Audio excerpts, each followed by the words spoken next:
आऊंगा आपके पास, बंद करेंगे कादरी साहब। चाहे अगर एक दिन मस्जिद से, दरगाह से, मदरसे से भगवान राम के भजन कीर्तन की आवाजें हमें सुनाई देंगी तो देखिए सर, मंदिर है भजन कीर्तन के लिए और हिंदुस्तान में बहुत सारी मनादिर है, उन तमाम में भजन कीर्तन होता है, होना भी चाहिए। हर एक को अपने धर्म की आज़ादी है। मस्जिद से अज़ां की सदाएं बुलंद होती है, नमाज पढ़ी जाती है। दरगाह में भी जो है मस्जिद होती है, वहाँ नमाज होती है, प्रार्थना सभा होती है। देखिए 22 जनवरी को एक हिंदुस्तान में राम मंदिर का उद्घाटन है। सुप्रीम कोर्ट के आदेश पर यह काम हो रहा है, तो इसको होने दीजिए। और हमने इस आदेश को सर्वोपरि माना और इस पर किसी किस्म की कोई हमने टिप्पणी नहीं की। लेकिन इंद्रेश कुमार जी को भी चाहिए कि इस किस्म के बयानात देते हुए देश के माहौल को, देश के वातावरण को खराब ना करें।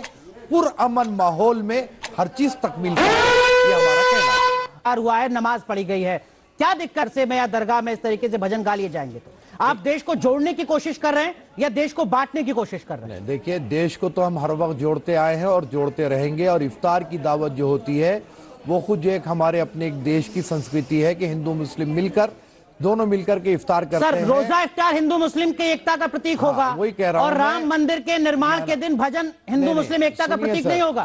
सुनिए, दिवाली के मौके पर भी हिंदू मुसलमान मिलकर दिवाली मनाते हैं। दशहरे पर भी एक दूसरे को दोनों बधाई देते हैं। लेकिन रहा सवाल ये कि ये राम मंदिर का जो मामला था, यहाँ पर दोनों भी पक्षकार जो है अपना अपना दावा कर रहे थे। जो पक्षकार है वो फूल बरसा रहा है सर, इकबाल अंसारी। अरे इकबाल अंसारी अकेले उसकी जागीर थी क्या आज बाबरी मस्जिद? वो तो एक दावेदार था, वो तो एक पिटिशनर था सर, सारे हिंदुस्तान के मुसलमान का दावा था। लेकिन जब कोर्ट का फैसला आया तो हमने फैसले को कबूल किया। जिनके लिए दिल में हमको जगह है, ये इकबाल अंसारी तो सारी दुनिया वाकिफ है। फिर पक्षकार के तौर पर आप उस आदमी का संघर्ष मैंने देखा है, मैंने सर्वोच्च अदालत में अपनी कानूनी लड़ाई को लड़ता रहा। अब अगर वो फूल बरसा रहा है तो आप उसकी क्रेडिबिलिटी पर सवाल खड़ा कर रहे हैं। देखिए, इकबाल अंसारी फूल बरसा रहा है, उसका वो जाति। दानी साहब एक मिनट, बहुत फिक्रमंद सुनिए। इकबाल अंसारी अगर फूल बरसा रहा है तो उसका अपना व्यक्तिगत है, वो बरसाए, हमें कोई ऑब्जेक्शन नहीं है इकबाल अंसारी के फूल बरसाने पर। लेकिन रहा सवाल कि एक ये मामला डिस्प्यूट था जो सुप्रीम कोर्ट का आदेश खत्म हो गया सर। सुप्रीम कोर्ट ने कह दिया, मंदिर बन गया, प्राण प्रतिष्ठा होनी है। मंदिरों में अगर नमाज पढ़ी जा रही है, मंदिरों में अगर रोजा इफ्तार हो रहा है, ये चीज हो नहीं पाएगी। क्यों नहीं हो पाएगी? नहीं हो पाएगी। कहाँ लिखा हुआ है कि नहीं हो पाएगी? मुझे कह रहे हैं ना कि आप मुस्लिम स्कॉलर हैं, आप बताइए मुझे कहाँ। मस्जिद में सिर्फ और सिर्फ नमाज हो सकती है, मस्जिद में खव्वाली तक नहीं हो सकती। आपको मैं कह रहा हूं आज, मस्जिद में खव्वाली भी नहीं हो सकती। मस्जिद में सिर्फ नमाज पढ़ी जाएगी, मस्जिद में खवाली की इजाजत नहीं है। मदरसे में तालीम दी जाती है, वहां भी राम भजन नहीं पढ़ा जाएगा। देखिए, मैं आपसे कह रहा हूं ना कि हमारी अपनी जो देश दरगाह में नहीं, खतई तौर पर नहीं हो सकती। एक लाइन में गीता, प्रोफेसर गीता, एक लाइन में इसका मतलब आपके पास है। अली कादरी साहब बहुत संक्षेप में करेंगे क्या?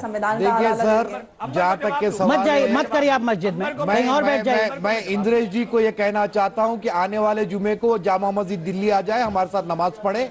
समझ रहे हैं आप? वो अगर ये काम करना चाहते तो उनके लिए वेलकम है। अरे सर, ये तो मैं आपको साल 1998 से अयोध्या के मंदिरों का जिक्र कर रहा था जहां पर रोजा इफ्तार हो रहा है। रोजा इफ्तार आप एक नई शर्त जोड़ रहे हैं कि पहले आप हमारे साथ नमाज पढ़ो। अरे क्या बात हुई? अरे सर, एक मैसेज तो जाता है ना। अगर मंदिर परिसर में मुसलमानों का रोजा इफ्तार करवा रहा है, मैं उस मंदिर का मुख्य पुजारी, संस्कृति है। दानिश कुरैशी कुछ कह रहे हैं, जमीन पर सब कुछ ठीक है, आप जैसे मुस्लिम जो स्कॉलर हैं या फिर दानिश कुरैशी जैसे जो पॉलिटिशियन हैं वो हालात को बिगाड़ रहे हैं। देखिए सर, जहां तक के श्री रामचंद्र जी की बात है, वो हिंदू धर्म के भगवान है, उनका आदर करते हैं, उनका अदब करते हैं। और उनके खिलाफ में कोई बात अगर बोलता भी है तो हम उसको पसंद नहीं करते, क्योंकि किसी भी भगवान के, किसी भी धर्म के खिलाफ बोलना हमारा मजहब नहीं सिखाता। रहा सवाल कि हमारे अपने देश के संविधान ने मुझे इस बात की इजाजत दी है कि मैं अपने धर्म पर चल सकता हूं, अपने धर्म के प्रैक्टिसेस कर सकता हूं और अपने धर्म स्थल में अपने धर्म की जो भी प्रार्थना है मैं वो करूंगा। तो ये बात क्लियर है। तो बात हो ही नहीं रही सर।